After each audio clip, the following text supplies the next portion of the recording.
Chapter 40, Quiet Mornings and Dangerous Mirrors. Time skip, home 1st December. Steve woke up first this time as he looks at Alisa, who is peacefully sleeping. He smiles, pressing a few kisses on her cheek as Alisa stirs in her sleep. Steve quietly gets up and walks to the kitchen as he grabs some eggs, bacon, oats and berries, and some waffles and honey for Alisa. Soon enough, he hears footsteps coming down the stairs. Alisa walks into the kitchen wearing a t-shirt and some shorts. Morning. Steve looks over to her and smiles. Morning.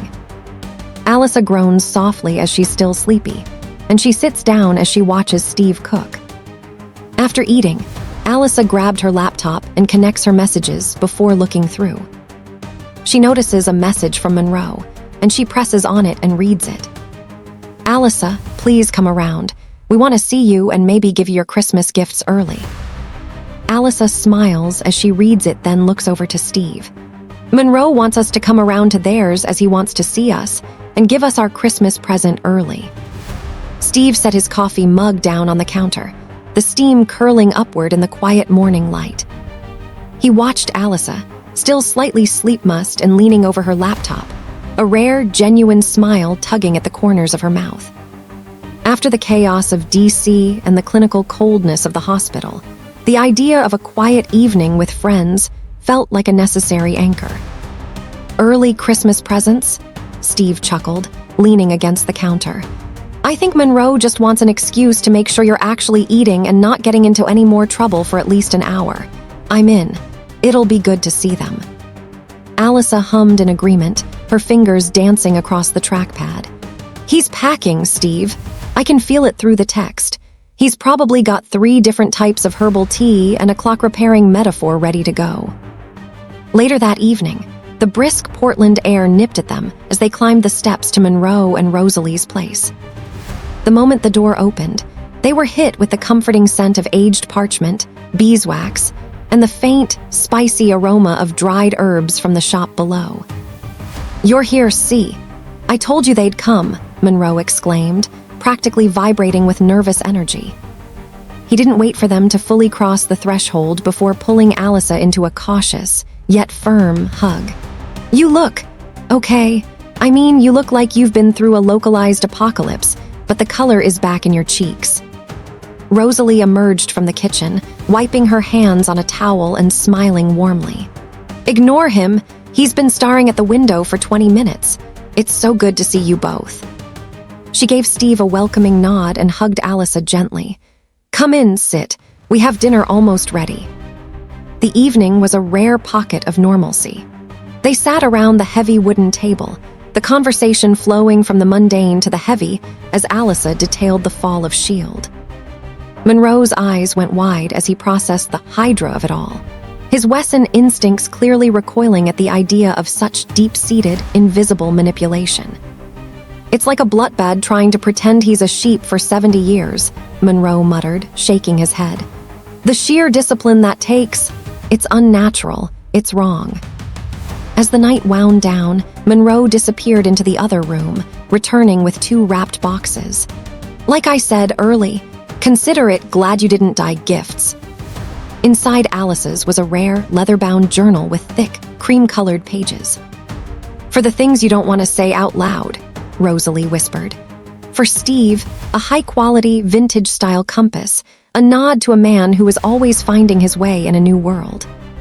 The warmth of the house stayed with them as they eventually said their goodbyes, heading back into the cold night, the world feeling a little less fractured for a few hours. The next morning, the domestic peace of the previous day had evaporated, replaced by the clinical, sharp focus Alisa always wore when she had an objective. She didn't tell Steve the full extent of her conversation with Renard, not yet, but the name Katherine was a thorn in her side that she needed to pull. She arrived at the precinct around 10:00 a.m. The familiar bustle of the station, the ringing phones, the clacking keyboards, the smell of burnt coffee usually felt grounding. Today, it felt like a stage where a play had already begun without her.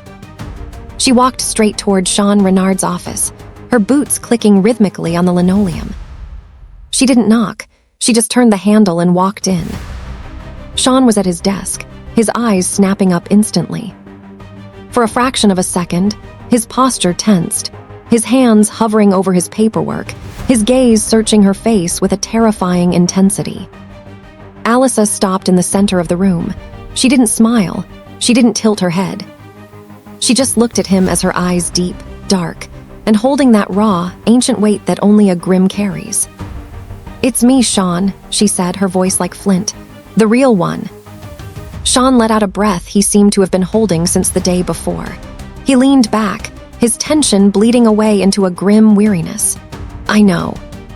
"Tell me everything," Alisa demanded, pulling up a chair and sitting with a controlled aggression that was entirely her own. "Start with exactly how she looked." "Like a mirror," Sean replied, his voice low. "She had the clothes, the walk. She even had the audacity to call Monroe's reaction overreacting. But she was too polished, Alisa. She was playing a part. She didn't have your edge." Alisa leaned forward, her jaw tight. "Katherine doesn't do things for fun. She's a predator. If she showed herself to you, she wanted to see if you were a weak link in the chain." "She asked how protective I get when my Grimm is threatened," Sean said, his eyes narrowing as he recalled the encounter. "She was measuring us, measuring the distance between us." "She's a doppelganger, Sean, or something close to it," Alisa muttered, her mind racing through the implications. "She didn't put me in the hospital because she wants to be the one to finish it. She wants to watch the fallout first." Katherine's words echoed in the room. "Be grateful I'm the one standing here instead of what's coming next."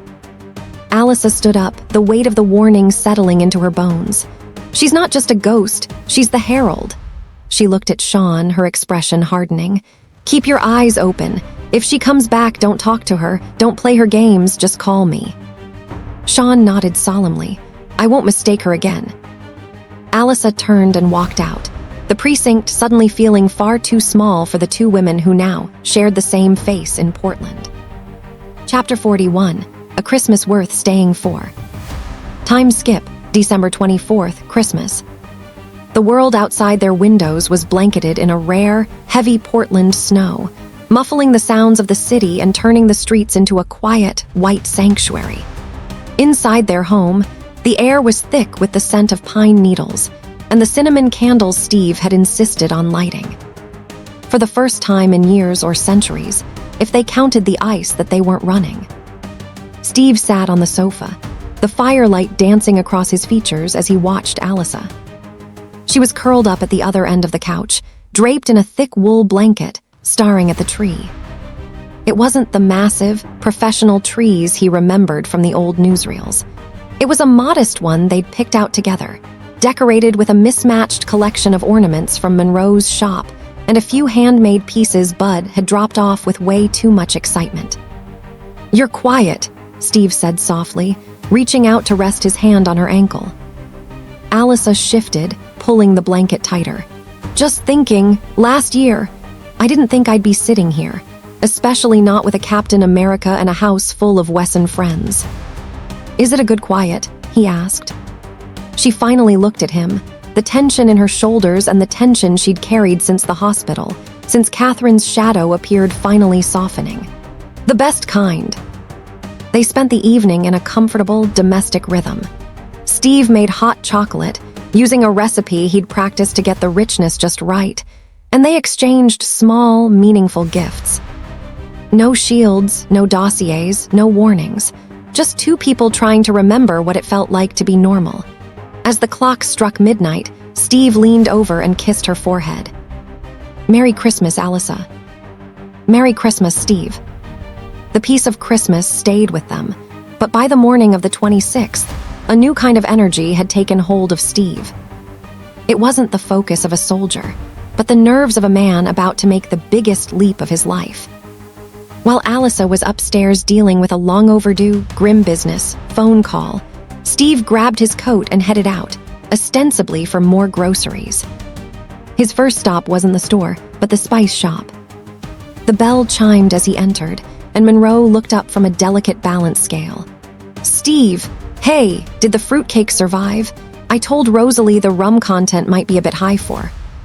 He stopped when he saw the look on Steve's face. It was the look of a man about to go over the top of a trench. "Everything okay?" Rosalee asked, emerging from the back with a jar of blue powder. "I need your help," Steve said, his voice steady but carrying a slight tremor of excitement. "I'm going to ask her. I'm going to ask Alisa to marry me." Monroe dropped the tweezers he was holding. They hit the counter with a sharp clink. Oh, wow, okay, this is big, I mean, in the middle of a doppelganger crisis. That's bold. I like bold. "It's precisely because of everything else," Steve explained. "I don't want to wait for the next disaster. I want her to know she has a home, a permanent one." Rosalee beamed, her eyes shimmering. "Steve, that's beautiful. What do you need?" "A place," Steve said. "Somewhere quiet, but us. And I need someone to help me make sure she actually shows up without suspecting I've found a new case for her to solve." "And you'll need Bud," Monroe added, already reaching for his phone. "If we're doing this, we need the community's best repairman emotional support specialist. Plus, he knows every scenic overlook in a 50-mile radius that isn't currently crawling with Renard or something." An hour later, Bud arrived, nearly tripping over a display of cinnamon sticks in his haste. "Steve, is it true? Are we doing the thing, the big M? Oh, Alisa is going to be so happy. Or she'll cry. Or she'll tackle you. It's 50-50 with her really, but in a good way." The four of them, huddled over a map of Portland, spread across the herbalist's counter.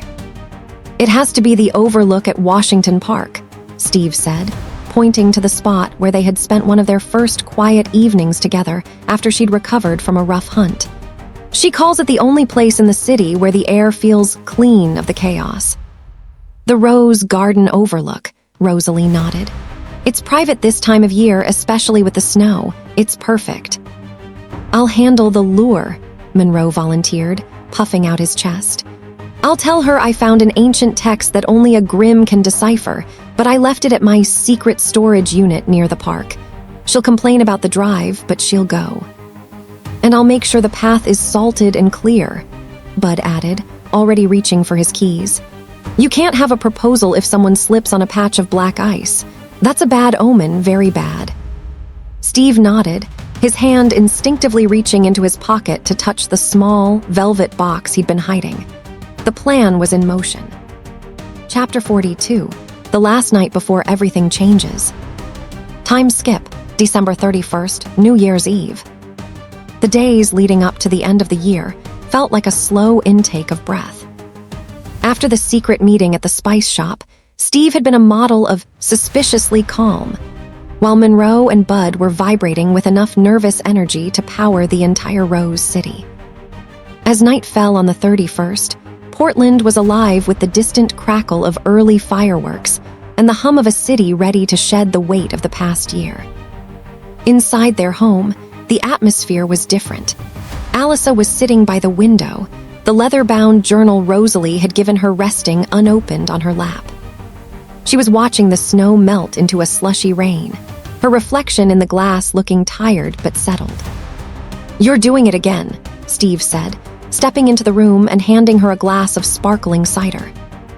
"Doing what?" "Thinking too loud," he teased, sitting on the arm of her chair. Alisa leaned her head against his hip. "I was just thinking about the timeline. Last New Year's I wasn't here. And you were still getting used to a world that has more tech than sense. Now we're dealing with Hydra remnants and a woman who stole my face." She sighed, a small, weary sound. "It's a lot, Steve." "It is," he agreed, his hand dropping to her shoulder, his thumb tracing the line of her collarbone. "But we're not doing it alone this time. We have Monroe, Rosalee, the precinct. We have each other." As the clock ticked closer to midnight, they didn't head to a crowded party or a loud bar. They stayed right there, watching the countdown on the small television. When the ball dropped and the screen erupted in digital confetti, Steve pulled her into his arms. "To a year with fewer shadows," he whispered against her hair. "I'll drink to that," she murmured, pulling him into a long, slow kiss that tasted like cider and a promise. New Year's Day arrived with a crisp, biting clarity. The rain had stopped, leaving the world shimmering under a thin layer of frost. This was the day. The morning was quiet. Pancakes, coffee, and the shared silence of two people who didn't feel the need to fill the air with noise. But around 2:00 p.m., the lure was cast. Alisa's phone buzzed with a frantic text from Monroe about a storage locker find that was glowing Alisa, literally glowing with some kind of ancient residue. Alisa groaned, rubbing her temples. Monroe has no sense of timing. He wants me to meet him near the Washington Park storage units to look at some glow-in-the-dark book. Steve played his part perfectly, grabbing his jacket. "Well, I've been wanting to get some fresh air anyway. I'll drive you. We can walk through the rose garden after you tell him his book is probably just covered in old phosphorus."